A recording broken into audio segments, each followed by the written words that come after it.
using the heavy equipment, the heavy machinery, and their manpower and womanpower to sift through the rubble. And today they have recovered 4 more victims. The total number of confirmed fatalities is now 64. There are 40 identifications and 39 next of kin identifications. 200 people are accounted for, 76 are still potentially unaccounted for. Our detectives have continued, as they've done for the last 2 weeks, to audit and verify every single report that has been received, and they're working to identify those who've recovered, who are recovered as quickly as possible. So reporting these numbers has not gotten any easier. Please join me in keeping these families in your prayers.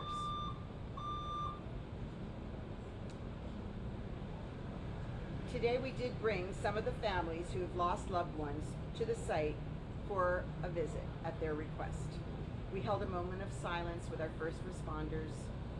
They paused their work on the pile briefly to honor the victims and their families, and they received an aerial salute by the Miami-Dade County Police Department. The National Institute of Standards and Technology, NIST, is a key partner on the site, as you've heard, and I want to take this opportunity to thank them. They have been working very hard. They've brought in incredible personnel, expertise, and support, and they have tagged 182 specimens from the evidentiary debris at the original collapsed structure, and additional 32 from the demolished building. Their teams have been scanning the site with LiDAR twice a day and flying drones to collect essential imaging that will support the fact-finding process. The public also has a very important role to play in this investigation. So if you have any photos, if you have any videos related to the collapse, please visit NIST's online portal at nist.gov/disaster-failure-studies. You can scroll down to the Champlain Towers South collapse link to submit those materials. The wonderful team that is staffing the Family Assistance Center is continuing to provide critical services to the family in need of care and compassion, and just today they served 33 families. So that brings our total to almost 200 families served at the Family Assistance Center. I want to thank all of the organizations that have joined us there. It's over 25 who are on site today. It's truly a community-wide response, and everyone has gone above and beyond to service the community's families during this incredibly difficult moment. La operación de recuperación continúa durante el día 15 y hoy recuperaron a 4 más víctimas. El número total de muertes confirmado ahora es 64, con 40 identificaciones y 39 notificaciones de familiares más cercanos. 200 personas están contabilizados y 76 personas desaparecidas. Informar estos números al mundo nunca va a ser fácil. Por favor, continúa a mantener a todas las familias en sus oraciones. Hoy trajimos a algunas de las familias que han perdido a sus seres queridos al sitio para una visita a petición suya. Mantuvieron un momento de silencio con nuestros socorristas. Gracias y seguimos orando. Thank you, Madam Mayor. Surfside Mayor Charles Burkett. Good evening. Today I spent some time with the team identifying the victims being found as a result from a question from a family member who was worried that the process was stopping each day and resuming the next day. I was assured that the identification and preparation for family notification is going on around the clock, so that was comforting to the family member.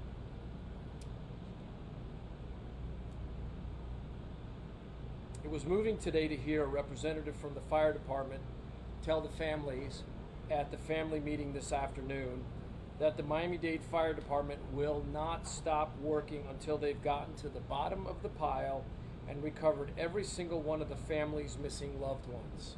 It's what we've said all along, and they've stuck to their commitment, and I'm very, very thankful for that. The speaker further said that I can assure you we are not stopping, and your missing children are coming back to your family. This is exactly the message the families wanted to hear, and they expressed gratefulness for that message. Thank you. Thank you, Mr. Mayor. For our Creole interpreter, Lionel Letterboard. Mesdames, Messieurs, bonsoir. Je dis encore, c'est dernier partie dans la journée, 15e journée, côté équipe nous continue le travail avec recherche et récupération. Je dis encore, yo découvert 4 lots victimes, ça porte quantité qu'on a à 64 et nous gagnons à peu près, nous gagnons 200 que nous confirmons que nous gagnons avec nous et gagnons 76 personnes que nous pouvons trouver, nous pouvons joindre trace. Les détectives continuent à travailler pour vérifier et puis pour être capable sûr que quantité de monde que nous dit qu'il faut trouver pour effectivement être dans le building là lorsque le building là est tombé. Je dis à tu as un travail qui est fait parce que la famille a fait demande pour être capable de visiter et nous sommes capables de permettre d'arriver sur place et prendre un moment pour te honorer les gens qui disparaissent. L'Institut national, norme avec technologie, continuer à travailler pour être capable de réunir tout ça qui est comme preuve et travail ça est capable de permettre nous de déboucher sur une issue qui est encore meilleure. Pour le moment, le public là a demandé pour contribuer, participer autant que vous capable si vous avez une photo qui est disponible, photo ça est capable de partager sur le site internet nist.gov/disaster après tirer, vous allez utiliser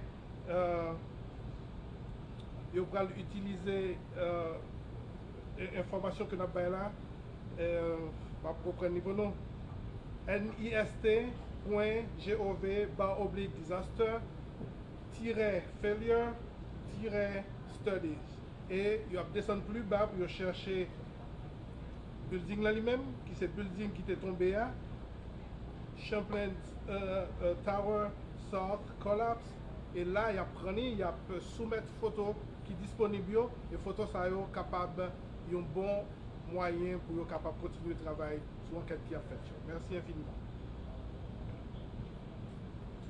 Thank you, Mr. Letterboard. And also joining us, we have Deputy Incident Commander Charles Cyril, Miami-Dade Police Department Director Freddie Ramirez, and the Miami-Dade Fire Chief Alan Kaminsky to be able to answer questions. And we'll begin the question and answer session now, ma'am. Mayor Burkett, wondering if you could give us some more information on the, I'm not even sure if I have the right term, the geotechnology testing, and also if there's been testing over the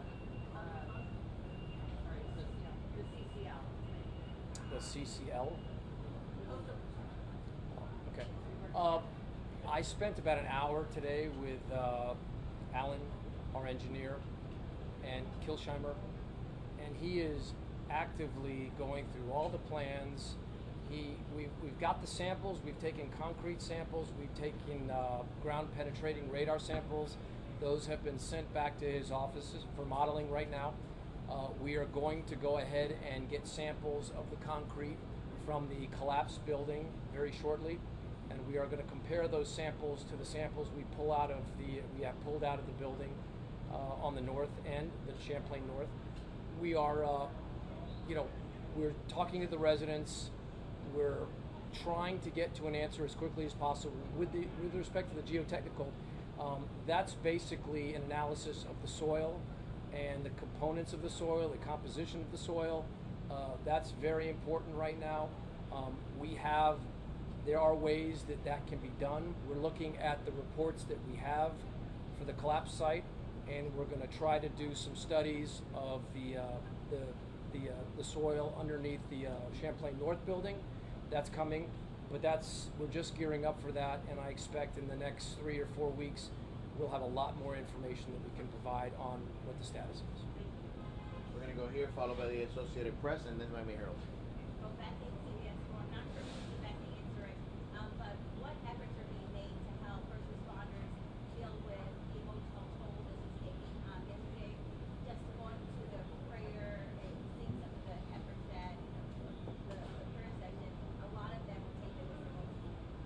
Anything being done to help?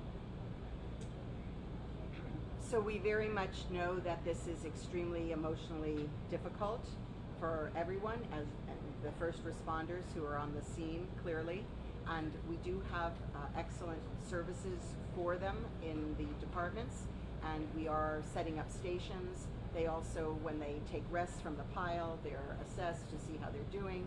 As well, of course, we have many visiting groups with their comfort dogs on the scene, and others to provide support. But we're very mindful of this. I've directed the county departments to put together a comprehensive plan to be sure that everybody has access to the support that they need. Associated Press, followed by Can I add to that? The town of Surfside, our police department has also mandated that all of our officers spend time with a counselor, and I know that that's ongoing right now, so we're doing that also. Thank you, Mayor. And actually, Chief Kaminsky is on sacred. So obviously mental health in our line of work is very, very important. It goes hand in hand just based on what we encounter on a daily basis. Internally within the fire department as well as police, we have what we call critical incident stress debriefings. So we have several teams here, and that is their primary goal, their primary focus. So when task force members come off, a long day at work, they meet and talk with them. We also have them embedded at our fire stations for the original units that responded. So that's an ongoing process. So we also have licensed clinicians that are part of that team. So it's a collaborative effort that we're constantly monitoring and really focusing on the mental health of our personnel. Associated Press. This is a hard one to ask, and I don't know if it's for the fire chief or the police chief. Either one of them might know. If you find remains and you do DNA testing and you match it up, do you count that person then as deceased at that moment, or do you wait until you find more of the body? Once we find a family member in that condition, it immediately goes to the medical examiner's office. Once we have a positive ID, we consider that at this stage as a loss of life. And notifications are made by our homicide personnel in person. Miami Herald, followed by Brian Enton. Also for the director, Yes. Director Ramirez, can you take us through what has changed in the operation now that your department has taken over in terms of recovery? What's different on site with the machinery, and are there different dogs in there? Walk us through what the policing role is now. Nothing has changed. Our homicide, our crime scene personnel, our lab personnel have been there since the beginning, even during the rescue phase. The momentum, the tempo is still the same. What I could tell you, one evolution that we're doing and we brought up the topic of wellness, we're switching out some of our crime scene personnel. Some of the local municipalities are going to provide their crime scene so we could have that wellness component, because just like the firemen or homicide personnel, our crime scene people, they see a lot of things that are very sad, like we all are, and it's very important to keep. This is going to be a long process, and it's important that we keep that tempo and we keep our people fresh and we look out for them, make sure that they're operational. Brian Enton, followed over here. Can you give us an idea of the progress that you've made? Are you halfway through the pile? Are you a quarter of the way? Unfortunately, I don't have the exact numbers to let you know. It's still the grids per se. So, definitely we're utilizing heavier equipment. So with that delayering process, we are making progress in regards to floor levels. It's still separated throughout each grid per se, so it's not one even level throughout. But we're definitely have made progress in the sense of removing a few floors. Ma'am, followed by USA Today. Since then, it's a recovery mission right now. Are you going to speed up? Do you have a more specific estimated time frame for the recovery?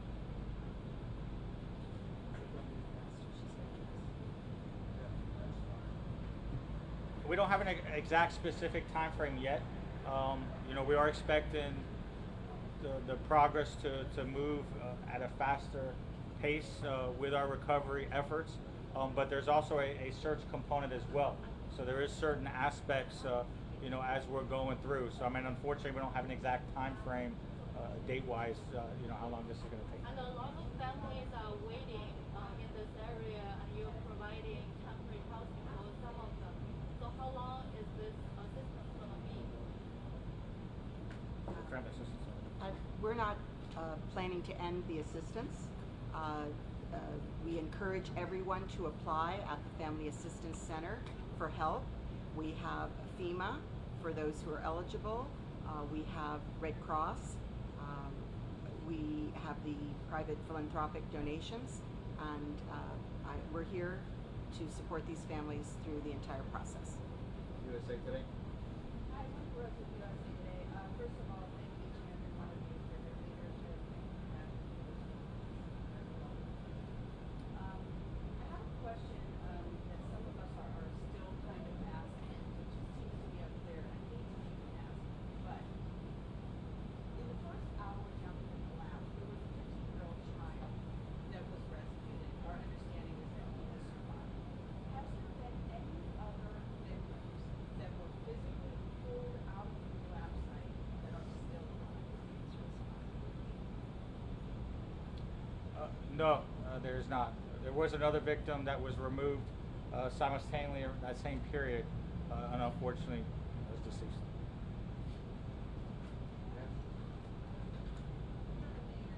You mentioned that several 180 specimens were obtained by NIST.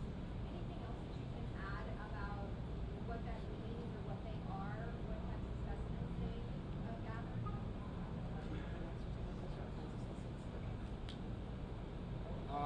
In terms of specifics, they get critical components of the structure that they feel through their discipline that are important later on for the investigation and the review that'll be going on, and all that evidence that's documented is transported to our evidence collection side, cataloged by our personnel, and as we move along this process, they'll be further analyzed.